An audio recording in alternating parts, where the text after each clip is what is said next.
When Socrates, the ancient Greek, was describing the earth from above to Phaedon, the Phaedon is a work by Plato, which is part of a tetralogy, Euphoron, Crito, Apology, and Phaedon, of the dialogues that refer to the trial and execution of Socrates. At some point, we have Socrates' amazing mention of the ether that fills space, and Psyche, and also the unreal description of the earth from space. The persons participating in the dialogue are Socrates, a follower of the Pythagoreans from Phleonda, the northwest Peloponnese, where Plato directs the Phaedo dialogue as the eponymous narrator here, after the death of Socrates, passes through there to return to his homeland in Elytha.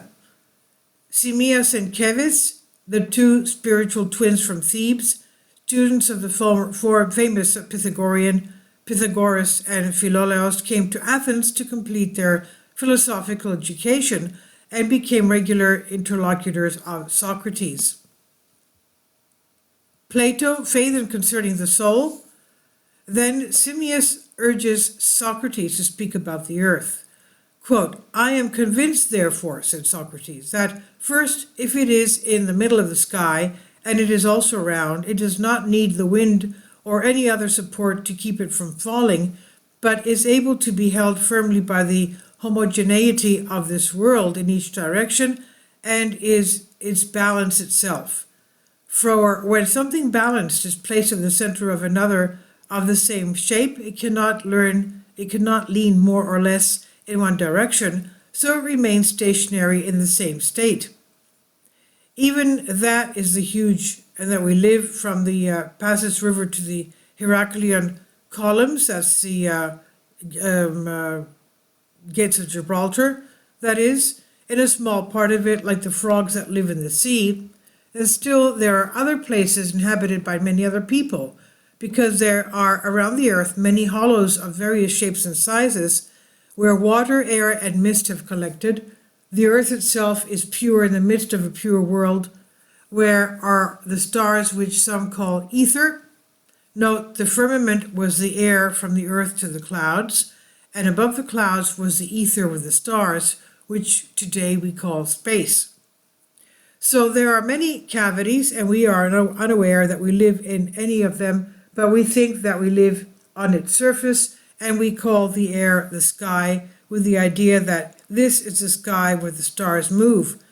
Because if our capacity and weakness were not able to traverse the air all the way up, for if one reached the top, he would see clearly by raising his head, just as the fish of the sea, by putting out their heads, see here.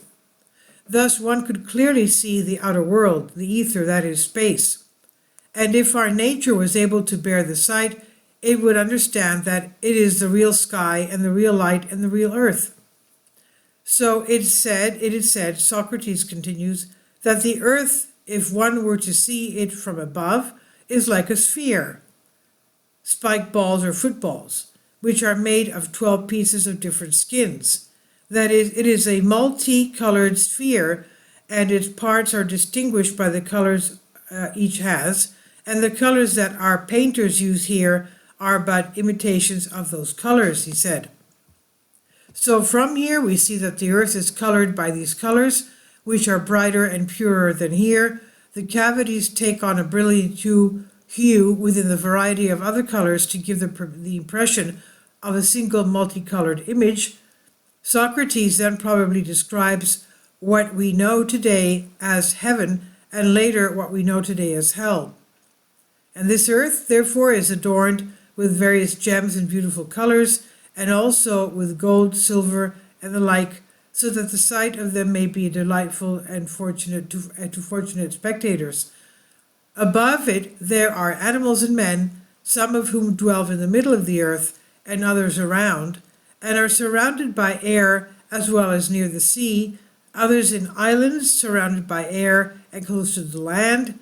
What water is to us and the sea is to our needs, air is to them, and our air is for them the ether. The seasons of the year have such a good climate that they do not get sick and live longer than those here, and in hearing and sight and wisdom and everything else they are superior to us.